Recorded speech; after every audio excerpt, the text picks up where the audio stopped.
seen that happen in my life, in my younger years, that sort of played out and has an impact today, and I think maybe applicable to all of you.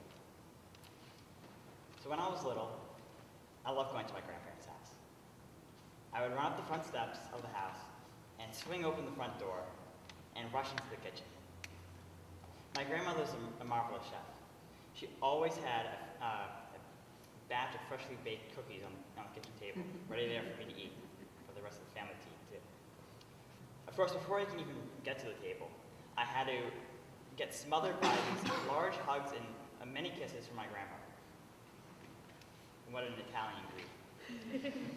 That was my normal routine.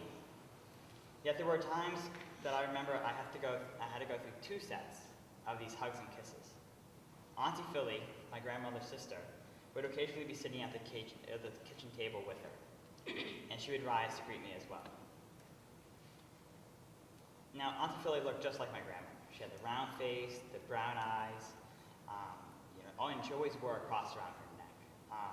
She didn't wear any of the big, flowy black habits that most of the nuns wore, nor did she wear a big veil, which you could see in the old photographs of her. Now, it was a treat to see her when she was at my grandparents' house, when she came over to Wayland from the convent in Massachusetts. It was always an unexpected surprise. Now, the time where I could run into the kitchen table and see my Aunt Philly didn't really last too long because I moved to Ohio very early on in my life. But around the same time, Auntie Philly was transferred from her convent in Massachusetts to a convent in Louisville, Kentucky, only 6 hours away from where I lived. So we weren't too far apart, but we were a pretty good distance. One Thanksgiving, I remember my family and I went down to Louisville to celebrate the holiday with her. And it gave me an opportunity to see the convent that she lived in. It had a beautiful modern chapel, but it was very stark, very plain, as you would imagine those convents would be. Her room was bare. There was a bed, some tables. There was books around, of course, the Bible and the cross. But the most important object in that room was a telephone. A simple white telephone right beside her bed, right beside her pillow. Other than that, the convent was it almost looked like a dormitory in a way. There was a nice big entrance where there was like a table and seats on the side where the nuns could talk, but it was usually empty. When I was there weren't many nuns there. And I imagine for my Aunt Philly, this was a bit depressing for her in a way. My Aunt Philly loved talking. She's a talker. She would chat up a storm with anyone about anything. That's just the sweet, kind spirit she had.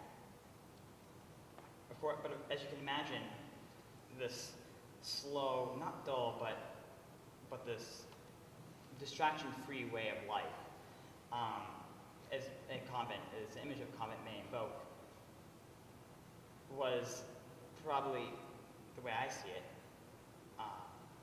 going to drive her stir crazy. She would find ways to relieve this, I guess, boredom by picking up that telephone and making phone calls. Well, to my grandmother, my grandfather, my aunts and uncles, and even to us, myself. So, no doubt she was bored there, and talking for the time she called us. And the phone would always ring around 4 to 5 o'clock when my parents would just be coming home. And if they weren't there, I was there, usually sitting at the dining room table, working on my homework, and the phone would ring. It would ring once, it would ring twice, and I would think to myself, well, my brother John, he's nearby, he's probably hearing it ring in the bedroom, pick it up. Or Michael, he's around too, he could pick it up. No, I had too much work to do. Family food would be on in a few minutes. Or I had to do yard work. There's nothing that makes a lawn stronger and more hardy than playing tag on it with your brother. So we had to go rush outside the door. We had to help the lawn. I'm ashamed to say it, but I occasionally dreaded when the phone rang.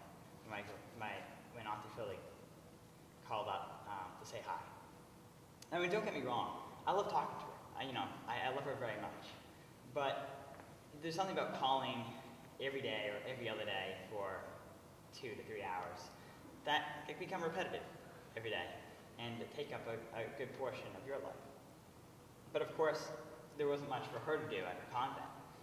The nuns didn't really speak too much, and she's a talker, like I said. She wanted to converse with someone. You know, I love when she called and she would talk about our day, because I went to parochial school back then.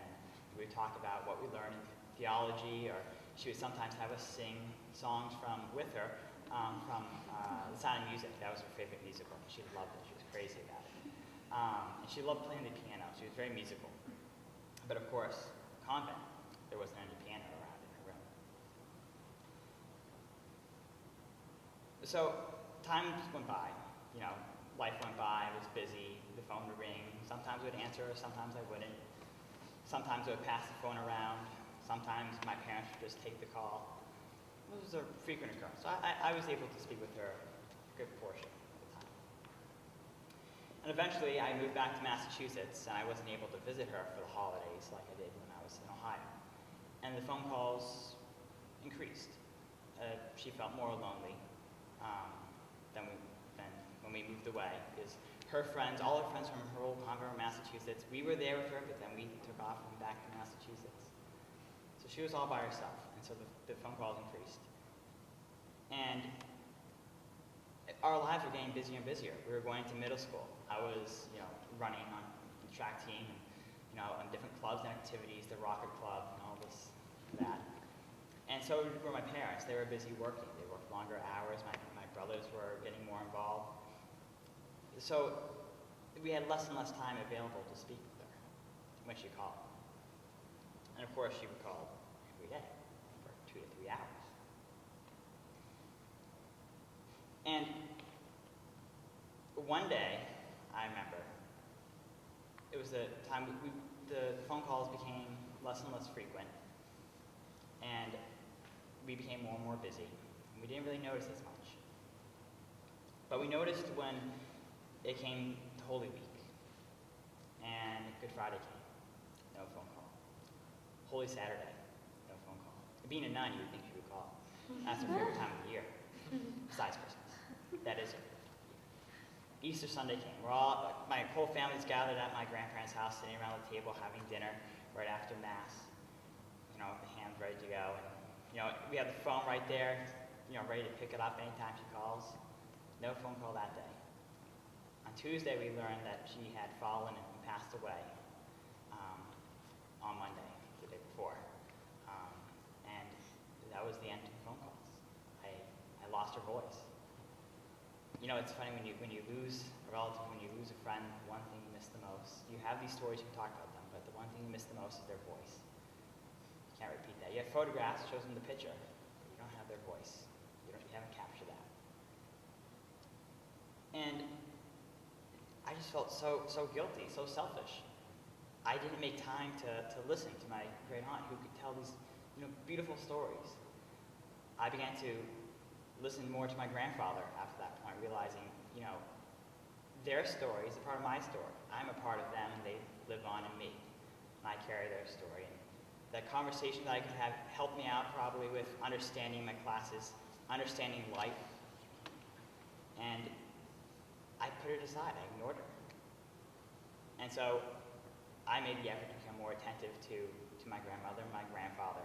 My grandfather especially, who likes to talk, who keeps talking like my great aunt. But he doesn't stop talking. He just keeps talking about the past, about working in the construction business, or the times when he was serving in the guard, and he was just all those memories from the past that were, they're the past. Why do I need to worry about them now? Let's focus on the present. Let's focus on the now. And so there was this time, her passing, all these different feelings caught up in them, was this regret that I didn't listen, I didn't pay attention, that I missed her voice, I longed for it. And I made that effort to listen. Now, coming back to all of us, in our lives here at college, I'm not sure about all of you, I'm assuming all of you are involved in your academics, you take them very seriously, you study hard, put a lot of time and effort into them. Some of you may be involved in other extracurricular activities that may take up a lot of time, may take up your weekend. weekend, may take up your nights. And it feels like you don't have that time to listen and to talk to others. Perhaps socializing with your friends throughout the night too. But there is one person that we should be attentive to and we should be listening to. We should make time in our day to listen to, and that is God. Sometimes I feel I get so caught up in my work that I don't make that time.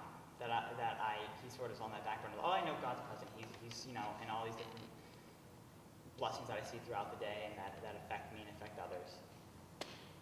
But it's hard to sit down and have that prayer, have that one-on-one conversation with him, as I would have that one-on-one conversation with my great aunt, Auntie Philip. So what I've done, as I sort of learn from my experience, and I take an hour in my morning before I go to class. I always wake up an hour before I go to class to get ready. And a good portion of the time, a half hour or so, I just spend sitting and reflecting and reading the missal, the collect prayers of the day. A morning offering, if you will. And making that time. It's funny, back when I was in middle school and high school, that hour of time, if I was talking with Auntie Philly, it seemed like so much time. How could I ever fit into my day? And now at college, when I feel like every day is a blur and it just goes by so quickly and it seems like there's no end and there's, so many stresses to worry about, I was able to make that time. And the conversation that I had with my grandma, the conversation that I could not have with my grandma because she had passed by the time that I realized that I should have been listening, it's encouraged me to listen to God more, to have that conversation, because how important it is. He lives within us, and we should be willing to have that conversation with him, to listen to what he has to say. And he will guide us through our life, as my grandfather's stories have guided me, have encouraged me to do this, and that, and as well as my great aunts. So I wanted to leave all of you with that story, that listening not only to our friends, our professors in class, and maybe our advisors in extracurriculars, but we should also listen to those who we love. Our family, our parents, our brothers and sisters, our aunts and uncles. And most importantly, I think we should listen to God. Listen to what he's saying to us. Pick up that phone when it rings. We may not want to. We may be distracted. We should pick up that phone.